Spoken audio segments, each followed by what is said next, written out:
আসসালামু আলাইকুম। হাই বন্ধুরা, কেমন আছেন আপনারা সবাই? আশা করি ভালো আছেন, সুস্থ আছেন। আমিও মোটামুটি আছি ভালো। আর শরীরের অসুস্থতার কথা প্রতিদিন আপনাদের কি বলবো, বলতেও আর কি বিরক্ত এসে গেছে। বসতে পারতেছি না জানেন বন্ধুরা।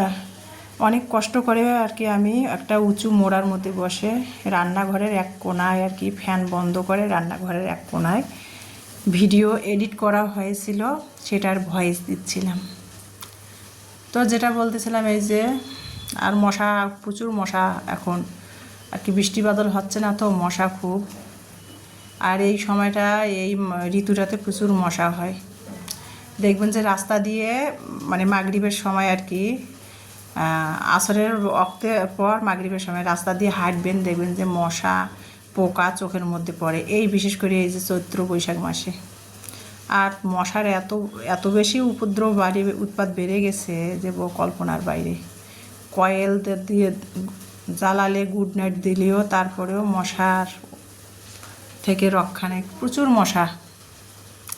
এই যে মশা মারতেছি, প্রচুর মশা কামড় দিচ্ছে। আর আপনাদের সাথে ভয়েস দিয়ে ভিডিওটা ভয়েস দিচ্ছিলাম, যেটা বলতেছিলাম এই যে তেলাপিয়া মাছ পটল দিয়ে রান্না করলাম। গরম পড়ছে প্রচুর, পটল দিয়ে তেলাপিয়া মাছের পাতলা ঝোল করলাম একটু। তো আর এই যে দেখেন সকাল 9টা বাজে তেলাপিয়া মাছ দিয়ে পটল দিয়ে ঝোল করেছি। এটা রাতে ছিল, গতকালকে রাতে আর কি। আর দেখেন এখন সকাল 9:30 বাজে। ইলমার 40 দিন পরে আজকে ইলমার স্কুল খুলছে। শিক্ষা প্রতিষ্ঠানগুলো কিছু কিছু গতকালকেও খুলে দিছে, আজকে ইলমার স্কুল খুলছে প্রায় 40 দিন পরে। তো ইলমা স্কুলে গেল রেডি হয়ে, সকালবেলা ফ্রিজে নাস্তা বানাই নেই, ফ্রিজে ভাত ছিল গরম করে, ওই যে পটল দিয়ে তেলাপিয়া মাছের ঝোল করছিলাম, পাতলা ঝোল, সেটা দিয়ে ইলমাকে ভাত খাইয়ে দিলাম। ইলমা স্কুলে অটোতে উঠাই দিলাম। ইলমা বলতেছিল আম্মু তুমি আমার সাথে স্কুলে যাওয়ার দরকার নাই, তুমি যেহেতু কোমরের ব্যথা, মেরুদণ্ডর ব্যথা, তুমি বাসায় থাকো, আমাকে অটোতে উঠে দিলে আমি একা যেতে পারব। তো আমার ওইটুক মেয়ে দেখেন এত বুঝে, নিজেদের বড়রাই এরকম বোঝে না আর কি। তো ইলমাকে আমি অটোতে উঠাই দিলাম, অটো উঠাই দিয়ে তা স্কুলের ইলমা স্কুলের উদ্দেশ্যে রওনা দিল। তারপরে দোকান থেকে ইলমাকে একটা ড্রিঙ্কস কিনে দিলাম, আর ইমানির জন্য একটা লিচি ড্রিঙ্কস নিয়ে আসলাম। গরম পড়ছে যে মেয়ে আমার টিফিনের সামনে খাবে, আর টিফিনের মধ্যে ইলমার আজকে টিফিন স্কুলে কেক দিয়েছি, আর দোকান থেকে একটা ড্রিঙ্ক কিনে দিলাম, আর ইমানির জন্য একটা নিয়ে আসলাম। আর এই যে গতকালকে কেক নিয়ে আসছিলাম, সেটা ইলমাকে স্কুলে টিফিন দিয়েছি। সকালে ভাত খেয়েছে, আর টিফিনে একটা ড্রিঙ্ক মানে লিচি ড্রিঙ্ক কিনে দিলাম, ইমানির জন্য একটা নিয়ে আসলাম। আর এই যে ভাবলাম যে ইমানি তো আজকেও রোজা, তো ইমানি কোচিংয়ে গেছে, তো ভাবলাম যে আর কি ইমানির জন্য ফ্রিজে রেখে দেই, ইমানি ইফতার করে আর কি, রোজা ভেঙে খাবেনি। তো এই যে দেখতে পাচ্ছেন এটা হলো আজকে মাছের যে পটল দিয়ে ঝোলটা করেছিলাম গতকালকে রাতে, রাত 8টার দিকে আর কি করেছিলাম, পটল দিয়ে মাছের একটু পাতলা ঝোল করেছিলাম। এত পরিমাণ গরম পড়ছে বন্ধুরা যে কি বলবো। আর বিশেষ করে উত্তরবঙ্গে, আমাদের উত্তরবঙ্গে দিনাজপুরের মধ্যে প্রচুর গরম, বৃষ্টি বাদল নাই বলতেই চলে। তাও অন্য অন্য জায়গাতে কোথাও কোথাও বৃষ্টি বাদল হচ্ছে, কিন্তু আমাদের উত্তরবঙ্গের দিনাজপুরের মধ্যে একেবারেই বৃষ্টি হয় না।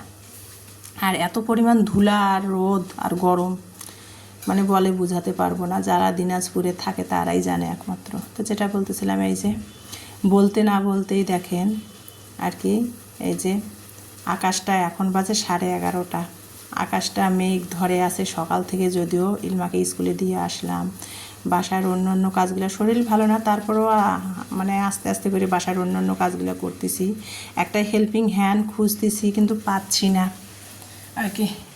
কাজের মানুষদের এতই ডিমান্ড, কাজের মানুষ পাওয়া যায় না। তো যেটা বলতেছিলাম, যদিও আমি কাজের মানুষের কাজ পছন্দ করি না, তারপর টুকিটাকি একটু হেল্পিং হ্যান্ড, হাতাহাতি আর কি, হাতে হাতে যদি কাজ করা যেত তাহলে আমার জন্য খুবই ভালো হতো, কিন্তু পাই না, খুঁজতেছি পাচ্ছি না। এই যে বলতে না বলতেই গরম রোদ, বলতে না বলতেই এখন বাজে 11:30, সকাল 11:30। তো ঝমঝম করে একটু বৃষ্টি নেমে আসলো। ভিডিওতে রান্নাঘরের জানলা দিয়ে ভিডিওটা করেছি, কতখানি বোঝা যাচ্ছে ভিডিওতে বুঝতে পারতেছি না, যদিও মুষলধারায় বৃষ্টিটা না, ঝমঝম করে আর কি হালকা পাতলা বৃষ্টি হলো 10 মিনিটের মতো আর কি, 11:30টার দিকে আমাদের দিনাজপুর বালুবাড়িতে। তো বৃষ্টিটা বেশিক্ষণ ছিল না, এই তো 9-10 মিনিটের মতো ছিল। তো সেটাই আর কি রান্নাঘরের জানলা দিয়ে একটু ভিডিওটা নিচ্ছিলাম। আর বৃষ্টির হয়তো ফোঁটাগুলো যে টপ টপ করে পড়তেছে সেটা দেখা যাচ্ছে না, কারণ জোরে মুষলধারে তো বৃষ্টি না যে ভিডিওতে দেখা যাবে। মানে ঝমঝম করে হালকা পাতলা বৃষ্টিটা হলো 10 মিনিটের মতো, তারপরে আবারও আর কি চড়া রোদ উঠে গেল। এত পরিমাণ গরম থাকা যাচ্ছে না। আর ইলমার বাবা এই যে দেখতে পাচ্তেছেন ঢেঁড়স নিয়ে আসছিল, ঢেঁড়সগুলা আর কি আনছে প্রায় 10 দিনের মতো হয়ে গেল। মানে সিম ঢেঁড়স এগুলা কাঁচা শাকসবজি নিয়ে আসছিল, সবজিগুলো আর কি নষ্ট হয়ে যাচ্ছে। আমি যদিও পলিথিনের ব্যাগে করে ফ্রিজে দেখেন বরবটি নিয়ে আসা হয়েছিল, বরবটিগুলো শুকিয়ে একবারে কাঠ হয়ে গেছে।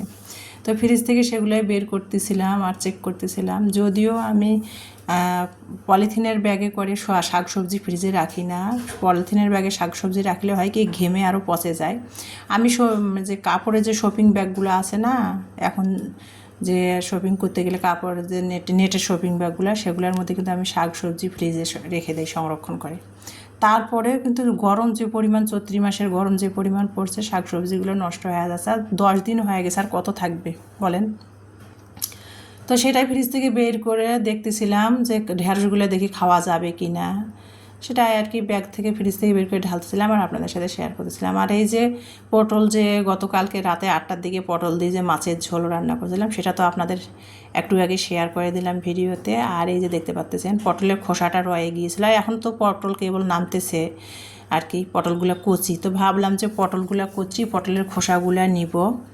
পটলও শুকিয়ে গিয়েছিলো ফ্রিজে, তো পটলের খোসাগুলো ভর্তা বানাবো, গরম প্রচুর পড়ছে, ভর্তা ছানা তো মুখরোচক একটা খাবার। তো পটলের খোসাটা ভর্তা কিভাবে বানাচ্ছি সেটাই আর কি আপনাদের সাথে শেয়ার করতেছি। পটলটা সিলে তো নিয়েছিলাম, খোসাগুলো ছোটো ছোটো করে আবারও কেটে ধুয়ে তারপরে 1 কাপ পরিমাণ পানি দিয়ে 1 চিমটি হলুদ আর একটুখানি সামান্য একটু লবণ দিলাম, তাতে যেন তাড়াতাড়ি সিদ্ধ হয় পটলের খোসাগুলো। লবণ আর 1 চিমটি হলুদ আর 1 কাপ পানি দিয়ে পটলের খোসাগুলো সুন্দর করে সিদ্ধ করে নিলাম। নেওয়ার পর তারপরে রসুন, কাঁচামরিচ, পেঁয়াজ দিয়ে সরষের তেল দিয়ে আমি পটলের খোসা সব একসাথে আবারও ভেজে নিচ্ছি, দেখতে পাচ্ছেন ভেজে নিচ্ছি। সিদ্ধ করা পটলের খোসার সাথে কাঁচামরিচ, রসুন, পেঁয়াজ সরষের তেল দিয়ে ভেজে নিচ্ছি। মানে একবারে কড়া করে ভাজবো না, মানে হালকা করে একটু ভেজে নিব। ভেজে নিলাম, নিয়ে চুলার জালটা বন্ধ করে দিলাম। এখন এখানে মানে 500 গ্রাম চাল আর কি, আমার এই পটটা আর কি 250 গ্রামের পট, তো 2 পট চাল দিলাম, 2 পটে 500 গ্রাম হয়। তো 500 গ্রাম চাল মেপে দিলাম একবারে রাতের সহ। আর এগুলো আমার মিনিক্যাট চাল, তো ভাত সহজে নষ্ট হয় না। তো ভাবলাম যে এই যে 1 পট 1.5 পট চাল কয়বারে রান্না করব, রাতের সহ একেবারে বসাই দিলাম। চালটা ধুয়ে রাইস কুকারে সুইচ দিয়ে দিলাম, এই যে দেখতে পাচ্ছেন। আর শরীরটা তো ভালো না, আমরা মানুষ 2 জন, সারাক্ষণ ভাত যদি একটু একটু করে রান্না করেন ভালো লাগে না। রাইস কুকারটাও আমারও অনেক বড়, সেই জন্য একেবারে রাতের সহ 2 পট চাল ধুয়ে বসাই দিলাম। ভাত থাকলে ফ্রিজে রেখে দেবো, ইলমাকে সকালে স্কুলে যাবে যেহেতু, আগামীকাল ইলমাকে গরম করে দিয়ে দিব, সেই জন্য আর কি বেশি করে একটু চাল দিলাম, দিয়ে ধুয়ে রাইস কুকারের সুইচটা দিয়ে চলে আসলাম রান্নাঘরে। এই যে পটলের খোসাটা যে আমি ভেজে নিলাম, সেটা সরষের তেল দিয়ে সেটা এখন ভর্তা বানাবো। লবণ সিদ্ধর সময় দিয়েছি যদিও, তারপরেও আর কি আর একটু লবণ দিলাম, দিয়ে ভর্তাটা বানাই নিচ্ছি মাটির বাটনাতে। আর যারা আমার পরিবারের সাথে শুরু থেকে আছেন তারা তো দেখেন আমি সবসময় এই বাটনাটা তো বিয়ের সময় আমার মা দিয়েছিল। আমার বিয়ের 20 বছর বাটনাটা টেকনাফ থেকে তেঁতুলিয়া আমি বাড়িতে থাকি, বাসা পাল্টাপাল্টি শিফট করি। তারপর মাটির বাটনাটা কিন্তু আমার এখনও ওই রকম রয়ে গেছে, একটুখানি এই কোনার মধ্যে একটা চলটা উঠে গেছে, তারপর রয়ে গেছে ওই রকম। আমার মা দিয়েছিল মাটির বাটনা। মানে মরিচ কাটলে বা হাত দিয়ে ভর্তা বানালে কি হয়, আমার হাত প্রচুর জ্বলে, আমার হাতের স্কিনটা খুবই পাতলা জ্বলে, সেই জন্য আর কি আমাদের উত্তরবঙ্গে সবাই এভাবে মাটির বাটনাতে ভর্তা ছানা করে থাকে। তো যেটা বলতেছিলাম যে মাটির পাটনাতে ভর্তা করলে কিন্তু খুবই মজা হয়, যারা করে খান তারাই জানেন। কিন্তু পাটার মধ্যে ভর্তা করলে হয় কি, ভর্তাগুলা পেস্টের মতো হয়ে যায়, একবারে বেশি নরম হয়ে যায়। আর মাটির পাটনাতে ভর্তা করলে ভর্তার স্বাদটা অন্যরকম হয়, আর ভর্তাগুলো একটু টাইট টাইট থাকে আর কি, শক্ত শক্ত। তো আমি সবসময় মাটির পাতনাতেই ভর্তা করি, শুধু কালো জিরা আর বাদামের ক্ষেত্রে আমি শিল পাটায় ভর্তা করি। তো যাই হোক, যেটা বলতেছিলাম, অনেকে দেখি যে অনেক আপুরে দেখি যে শিল পাটাতে আলুর ভর্তা করে, সিম ভর্তা করে, কিন্তু ওটা কিন্তু ভালো লাগে না। মাটির বাটনাতে ভর্তাগুলো করলে কিন্তু অসম্ভব মজা হয়, যারা করে খান তারাই কিন্তু জানেন এর স্বাদ কেমন। তো যাই হোক, এক একজনের রুচি, এক একজনের স্বাদ এক এক রকম, তাই না? তো এই যে পটলের খোসাটা ভর্তা বানিয়ে নিলাম। ভর্তাটার মধ্যে কিন্তু আমি আর কোনো কাঁচা তেল দিয়েছিলাম না, কারণ ওই যে ভাজার সময় যে তেল দিয়েছিলাম, সরিষার তেল, কাঁচামরিচ, রসুন, পেঁয়াজ, আর ভর্তা বানার পর আর কোনো তেল দিই নেই। তারপরে শুটকি ভর্তা বানাচ্ছি। শুটকি ভর্তা বানানোর জন্য আর কি পেঁয়াজ কুচাই নিয়েছি, রসুন, পেঁয়াজ, কাঁচামরিচ, আবারও সরিষার তেল দিয়ে রসুন, পেঁয়াজ, কাঁচামরিচটা ভেজে নিচ্ছি। দেখেন, মানে একবারে কড়া করেও ভাজি নেই, বেরেস্তা আকারের মতো কড়া করেও ভাজি নেই, একবারে কাঁচা করেও ভাজি নেই। কীরকম করে ভাজলাম সেটা তো দেখলেন। আর এভাবে কাঁচামরিচ, পেঁয়াজ, রসুন ভেজে শুটকির ভর্তা করলে কিন্তু অসম্ভব মজা হয়। অনেকে দেখেছি শুটকির ভর্তাতে কাঁচা পেঁয়াজটা দেয়, ওটা দিলে আবার ভালো লাগে না, গন্ধ করে। তো যাই হোক, আমার কাছে ভালো লাগে না, আমি সেটাই বললাম। তাই এই যে পেঁয়াজ, রসুন, কাঁচামরিচটা ভেজে মাটির বাটনার এক কোনায় তুলে রেখে, এখন শুটকিটা কিন্তু আমি ভালো করে গরম পানি দিয়ে, কাসকি মাছের যে গুঁড়া শুটকি, গরম পানি দিয়ে ধুয়ে নিলাম। শুটকিটা 2-3টা ধোয়া দিয়ে নিলাম।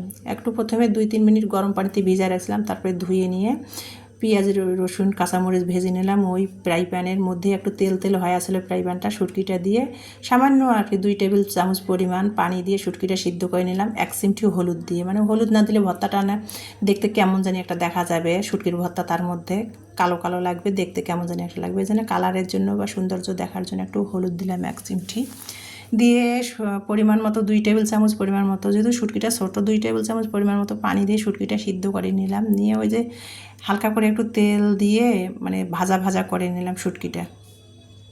নিয়ে এই যে দেখতে পাচ্ছেন, স্বাদ মতো লবণ দিচ্ছি আর কি, পরিমাণ মতো দিয়ে আর কি শুটকিটাও মাটির বাটনাতে ভর্তা করব।